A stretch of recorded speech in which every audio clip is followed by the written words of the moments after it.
नमस्कार, मैं हूं आपके साथ सृष्टि श्रीवास्तव। उत्तर प्रदेश के मुखिया योगी आदित्यनाथ इन दिनों ताबड़तोड़ इंटरव्यू दे रहे हैं और रामचरितमानस से लेकर मुलायम सिंह यादव को मिले पद्म विभूषण जैसे सम्मान तक हर विवादित मुद्दों पर अपनी बेबाक बात रख रहे हैं। इसी दौरान एक इंटरव्यू में कुछ ऐसा सवाल पूछा गया कि अचानक सीएम योगी को मोहम्मद शरीफ याद आ गए।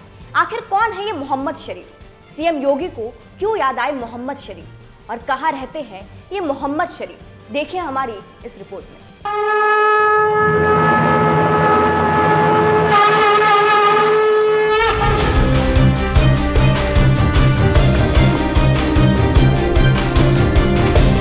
उत्तर प्रदेश के मुखिया योगी आदित्यनाथ की पहचान एक ऐसे नेता की है जो हिंदू और हिंदुत्व पर ताल ठोक कर अपनी बात रखते हैं। फिर चाहे सो कॉल्ड सेक्युलर्स को उनके बयान से मिर्ची लगती है या नहीं, वो इस बात की परवाह नहीं करते। वो उत्तर प्रदेश में जब सीए विरोध के नाम पर सरेआम दंगा हो रहा था तो सीएम योगी ने मंच से चेतावनी दे दी थी कि आजादी आजादी के नारे लगाने वालों के खिलाफ सरकार कठोर कार्रवाई करेगी। भारत की धरती पर रह करके भारत के खिलाफ षड्यंत्र करने की छूट किसी भी स्थिति में नहीं दी जा सकती है। इस प्रकार के नारे लगाने का कार्य करोगे ये देशद्रोह की श्रेणी में आएगा और फिर इसमें भी कठोरतम कार्रवाई करने की कार्रवाई सरकार करेगी। ये स्वीकार्य नहीं हो सकता है। भारत की धरती पर रह करके भारत के खिलाफ षड्यंत्र करने की छूट किसी भी स्थिति में नहीं दी जा सकती है। कितना लज्जाजनक है कांग्रेस, सपा और वामपंथी दलों के इन लोगों के लिए एक देश की कीमत पर राजनीति करना और दूसरा विरोध के लिए किस प्रकार के हथकंडे अपनाए जा रहे हैं कि अब महिलाओं को आगे करके जिन्हें मालूम ही नहीं कि सीएए क्या है। सख्त मिजाज वाले सीएम योगी को ऐसे ही बयानों की वजह से विपक्ष मुस्लिम विरोधी बताने में जुटा रहता है, जबकि सीएम योगी की ये चेतावनी उन उपद्रवियों के लिए होती है जो कानून तोड़ने का काम करते हैं, जो विरोध के नाम पर सार्वजनिक संपत्तियां तोड़ते हैं, जो योगी सरकार की बात नहीं मानते हैं। तो फिर वही सरकार उनसे वसूली भी करती है और सलाखों के पीछे भी भेजती है। मगर बात जब मोहम्मद शरीफ जैसे लोगों की आती है तो यही सीएम योगी उनकी मिसाल देने में भी पीछे नहीं रहते, क्योंकि मोहम्मद शरीफ एक ऐसा नाम है जो दंगे या तोड़फोड़ में यकीन नहीं करते, वो तो लावारिस लाशों का अंतिम संस्कार करने का काम करते हैं। इसलिए सीएम योगी की नजर में वो किसी हीरो से कम नहीं है। तभी तो अयोध्या में राम भक्तों पर गोलियां चलाने का आरोप झेलने वाले मुलायम सिंह यादव को जब मोदी सरकार ने देश के दूसरे सर्वोच्च पद्म पुरस्कार से नवाजा तो तुरंत सीएम योगी को अयोध्या के मोहम्मद शरीफ याद आ गए और इंडिया टीवी को दिए इंटरव्यू में उन्होंने कहा, पिछले 8 वर्षों के दौरान पद्म पुरस्कारों की प्रक्रिया में पारदर्शिता आई है। हो सकता है किसी व्यक्ति का कोई एक पक्ष स्याह पक्ष हो, लेकिन उसका एक पक्ष सेवा का भी पक्ष है, तो लोक सेवा के लिए वो पद्म पुरस्कार उन्हें मिला है। ये बीजेपी सरकार का बड़प्पन है कि वो पुरस्कार देने में भेदभाव नहीं करती, किसी भी पार्टी का हो। अगर उस व्यक्ति ने समाज को समर्पित होकर काम किया है, उसको सम्मान दे रही है।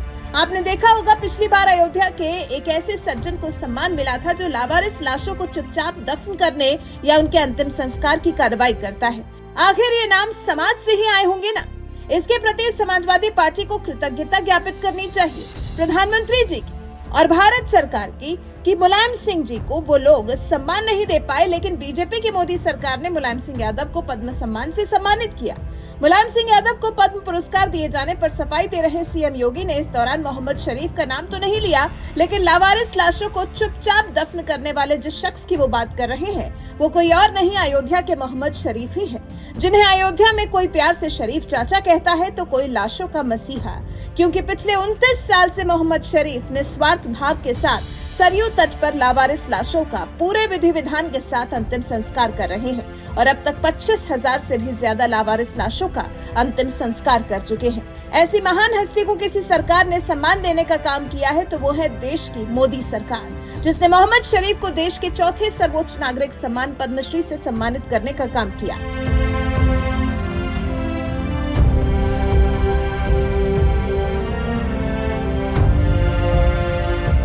मोदी सरकार से मिले पद्म सम्मान के बाद 86 साल के मोहम्मद शरीफ ने एक बयान में देशवासियों से अपील करते हुए कहा था, सबको अपने माँ बाप की इज्जत और समाज की सेवा करनी चाहिए।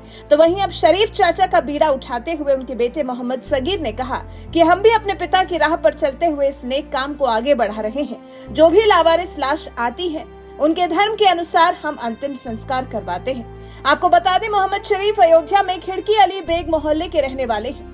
शरीफ चाचा पहले एक साइकिल मिस्त्री की दुकान चलाते थे, लेकिन हालात और परिस्थिति कुछ ऐसी बदली कि एक साइकिल मैकेनिक को लावारिस लाशों का मसीहा बना दिया। उन्होंने कभी जाति और धर्म के बंधन को नहीं माना, सभी लावारिस लाशों का उनके धर्म के अनुसार अंतिम संस्कार किया। यही वजह है कि आज सीएम योगी भी उन्हें याद करते हुए मोदी सरकार की तारीफ कर रहे हैं और मुलायम सिंह को मिले पद्म विभूषण सम्मान को सही ठहराते हुए कह रहे हैं, ये बीजेपी सरकार का बड़प्पन है कि वो पुरस्कार देने में भेदभाव नहीं करती। कोई किसी भी पार्टी का हो, अगर उस व्यक्ति ने समाज को समर्पित होकर काम किया है तो सरकार उसको सम्मान दे रही है। पिछली बार अयोध्या के एक ऐसे सज्जन को सम्मान मिला था जो लावारिस लाशों को चुपचाप दफन करने या उनके अंतिम संस्कार की कार्रवाई करता है। बहरहाल, मोहम्मद शरीफ जैसे लाशों के मसीहा और अयोध्या गोलीकांड का आरोप झेलने वाले मुलायम सिंह यादव को पद्म पुरस्कार दिए जाने पर आपका क्या कुछ कहना है? अपनी राय हमें कमेंट कर जरूर बताएं।